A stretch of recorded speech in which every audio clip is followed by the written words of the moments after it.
In this episode, we're going to take compliance frameworks out of the abstract and turn them into something you can actually run day after day without feeling like you're chasing a moving target.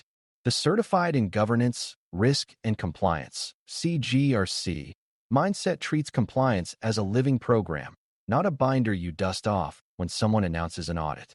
That living program has to deal with three different kinds of direction that often get mixed together: standards, guidelines, and mandates. Beginners frequently treat all three as the same thing, which leads to overreacting in some cases and underreacting in others. The practical skill is knowing what each one means, how it should influence decisions, and how to build repeatable work around it. When you can tell the difference, you stop wasting effort and you start building a program that is defensible, explainable, and steady. Before we continue, a quick note. This audio course is a companion to our course companion books. The first book is about the exam and provides detailed information on how to pass it best.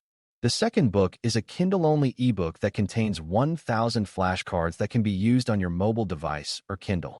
Check them both out at Cyber.Author.me in the Bare Metal Study Guide series. A standard is a defined set of requirements or expectations that describes what good looks like for a given topic. Standards may come from industry bodies, international organizations, or internal leadership, and they typically aim for consistency across teams and over time. The important part is that standards are meant to be applied, meaning they can be used to judge whether something meets the expected bar. A standard might specify required behaviors, required controls, or required processes, and it often becomes the backbone for internal policies and audits. Beginners sometimes assume standards are always external, but organizations also create internal standards, like how passwords must be handled, how systems must be configured conceptually, or how access reviews must be performed. A good standard reduces ambiguity by creating a shared expectation. In compliance work, a standard becomes powerful when it is mapped to evidence, so you can prove that the standard is being met rather than hoping it is. A guideline is different because it is intended to advise rather than to require. Guidelines provide recommended practices, options, and considerations that help you make good decisions, especially when there are multiple valid approaches. A guideline can be very valuable, but it does not automatically carry the same force as a mandate or a binding requirement. Beginners often get confused because guidelines sometimes sound authoritative, and they can include strong language about best practices, but the key is whether the organization is obligated to follow them. Some guidelines become de facto requirements when they are adopted into policy or when a regulator references them as a reasonable expectation. Still, the governance mindset is to treat guidelines as guidance until they are explicitly converted into a requirement. Operationally, guidelines are often used to design controls, tune processes, and improve maturity over time. They help you choose how to meet a goal, not just whether you met it. A mandate is the clearest category because it is a must, and it usually comes from a law, regulation, contract, or formal organizational directive. Mandates define obligations that carry consequences if ignored, such as fines, loss of contract, or disciplinary action. The reason mandates matter so much in a compliance program is that they constrain choices. You can be creative with how you implement a control, but you cannot be creative about whether you must meet a legal requirement. Beginners sometimes treat mandates as purely legal paperwork, but in real governance, mandates shape how systems are built, how data is handled, and how accountability is assigned. A mandate also affects risk decisions, because failing a mandate can create high-impact risks that are not acceptable. When you operationalize compliance, mandates are your non-negotiables, and your program should make them visible and traceable from requirement to control to evidence. To operationalize these categories, you need a translation step, because standards, guidelines, and mandates often arrive as words on paper, not as actions in the real world. The translation step turns a requirement into a control expectation, then turns that expectation into a process that people can follow consistently. For example, a mandate might require protecting personal data, but you still need to define what protecting means in your environment and what evidence will prove it. A standard might describe what access management should look like, but you need to translate that into how access is requested, approved, reviewed, and removed. A guideline might recommend practices for monitoring, but you need to decide what monitoring is feasible and how alerts are handled. This translation is where governance shows up because it forces clarity. What is required, who owns it, and how it is verified. Without translation, compliance stays theoretical and becomes a last-minute scramble. The next step is building a requirements inventory that is organized in a way humans can actually use. An inventory is not just a list of documents. It is a structured set of requirements that are relevant to your organization, with clear scope and ownership. Scope matters because many compliance failures are really scope failures, where teams assume a requirement does not apply to them, or they assume it applies everywhere and create unnecessary burden. Ownership matters because a requirement without an owner is a requirement that will not be met consistently. A beginner-friendly way to think about ownership is that someone must be responsible for keeping the requirement current, making sure controls exist, and ensuring evidence is available. The inventory also needs to capture requirement type, because mandates need stricter tracking than guidelines, and standards often need periodic review. When the inventory is clear, compliance becomes manageable because you know what you're responsible for. Once you have the requirements organized, you operationalize by mapping requirements to controls. This is where people often make a mistake by focusing only on technical controls, like access restrictions, and ignoring administrative controls, like policies, training, and approvals. In compliance programs, administrative controls are often the connective tissue that makes technical controls consistent and defensible. A good mapping explains how a control satisfies a requirement and what evidence will demonstrate that satisfaction. Evidence can include records of reviews, approvals, monitoring results, and documented exceptions, but the key is that evidence should be produced by normal operations, not invented at audit time. Mapping also helps you avoid duplication, because multiple requirements may be satisfied by the same control, and you don't want 3 teams building 3 separate processes for the same outcome. When mapping is done well, it becomes a living reference that guides both security work and compliance reporting. A compliance program also needs a cadence, meaning a schedule of recurring activities that keeps the program alive. Many controls are not one and done, because they require ongoing review, monitoring, or reapproval. Access reviews happen periodically, risk assessments are revisited, policies are reviewed, incidents are documented, and training is refreshed. This cadence is what transforms compliance from a stressful event into a steady routine. Beginners sometimes think cadence is bureaucracy, but it is actually risk control, because time is what causes drift. People change, systems change, vendors change, and what was compliant last year may not be compliant this year without maintenance. A good cadence is realistic and prioritized, with higher risk areas reviewed more frequently and lower risk areas reviewed less often. The CGRC mindset values cadence because it creates predictability and strengthens evidence through repetition. Another core operational concept is exception management, because real organizations cannot follow every rule perfectly in every situation. Exception management does not mean ignoring requirements. It means creating a formal, transparent way to handle cases where compliance is temporarily not achievable or where a control is not appropriate.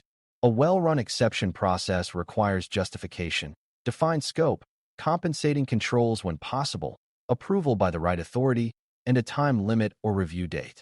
This protects integrity because exceptions become visible decisions rather than hidden workarounds. Beginners often think exceptions are failures, but in governance they are normal, as long as they are managed responsibly. Exception tracking is also evidence, because it shows the organization is aware of deviations and is controlling them rather than pretending they don't exist. On exam questions, answers that emphasize documented, approved exceptions often align with mature compliance thinking because they demonstrate accountability and traceability. To keep standards, guidelines, and mandates from turning into conflicting demands, you need a hierarchy of authority. This hierarchy answers what wins when 2 sources of direction seem to disagree. Typically, mandates outrank everything else because they carry external consequences, then contractual obligations, then internal policies and standards, and then guidelines as recommendations unless adopted. The exact hierarchy is defined by organizational governance, but the principle is that you should not let individual teams decide their own hierarchy ad hoc. When hierarchy is unclear, people cherry-pick the source that is easiest or most convenient, which breaks integrity and creates inconsistent outcomes. A clear hierarchy also helps when you adopt a guideline as an internal standard, because then it becomes enforceable and measurable. Operationally, hierarchy should be documented and communicated so everyone understands what is required and why. That communication reduces conflict and makes compliance feel less like opinion and more like agreed direction. Evidence management is another area where beginners can accidentally create a fragile program. If evidence is stored inconsistently, named unpredictably, or owned by nobody, then even good controls can look weak when you need to demonstrate them. Evidence should be organized around requirements and controls, not around individual personalities, because people change roles and leave organizations. Evidence should also be timely, meaning it is captured as part of the process rather than recreated later. For example, if a review occurs, the record of that review should be created and stored in the moment, with enough detail to show what was reviewed, who approved it, and when it happened. The goal is not to hoard data. It is to keep enough proof to demonstrate compliance clearly. When evidence is consistent, audits become a validation step rather than an emergency. In CGRC work, evidence is the language that translates operational reality into defensible assurance. A mature compliance program also includes measurement, because without measurement you cannot tell whether controls are operating effectively. Measurement can be as simple as tracking whether required reviews happened on time, whether exceptions are expiring and being revisited, or whether training completion is consistent. It can also include monitoring trends, like recurring policy violations or repeated gaps in a particular process. The point is that compliance is not just a pass or fail state. It is a level of assurance that can improve or degrade. Measurement provides early warning, allowing governance to adjust priorities before failures occur. Beginners often worry that measurement will be used to punish people, but the healthiest programs treat measurement as feedback for system improvement, not personal blame. Governance uses metrics to decide where to invest effort and where to simplify, because unnecessary complexity often creates more noncompliance, not less. Good measurement makes compliance smoother over time. It's also important to understand that operationalizing compliance is not the same as maximizing paperwork. A common misconception is that more documentation automatically means more compliance, but excessive documentation can actually weaken a program by distracting people from the controls that matter. The goal is to document the right things: requirements, control design, responsibility, evidence of operation, and decisions about exceptions. Anything beyond that should be justified by a clear purpose. If a process produces documents nobody reads or uses, it is not strengthening governance. It is consuming attention. A strong CGRC program is lean enough to be sustainable and detailed enough to be defensible.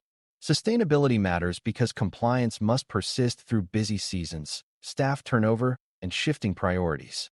The best compliance program is one that people can actually follow without heroic effort, because that is what produces consistent evidence and consistent outcomes. Finally, operationalizing compliance requires cultural reinforcement because frameworks do not run themselves. People follow compliance expectations when they understand the purpose, trust the fairness of enforcement, and believe leadership is serious about integrity. If leaders demand compliance but ignore the rules for themselves, the program collapses into cynicism. If teams are punished for raising problems, gaps remain hidden until they become crises. A mature culture encourages early reporting of issues, uses exceptions responsibly, and treats compliance as part of quality rather than as a separate chore. This does not require inspirational speeches. It requires consistent behavior and clear accountability. The CGRC mindset values culture because culture determines what happens when nobody is watching, and compliance programs fail most often in those invisible moments. When culture supports the program, standards and mandates become normal operations rather than constant conflict. As we close, remember the simple distinctions that keep you grounded when compliance language gets noisy. Standards define expected outcomes and can be used to judge consistency. Guidelines recommend practices and become binding only when adopted or referenced as expectations, and mandates are non-negotiable obligations with real consequences. Operationalizing these sources means translating requirements into controls, mapping controls to evidence, assigning ownership, creating cadence, managing exceptions transparently, and measuring performance over time. When you do this, compliance frameworks stop being intimidating documents and become a manageable operating system for governance. This approach also protects integrity because decisions are documented, responsibilities are clear, and evidence is produced as part of normal work. That is exactly what a CGRC program is trying to achieve. Not perfection, but consistent, defensible control of obligations and risk. Thanks for listening. For more audio courses, daily newsletters, and more, please visit baremetalcyber.com.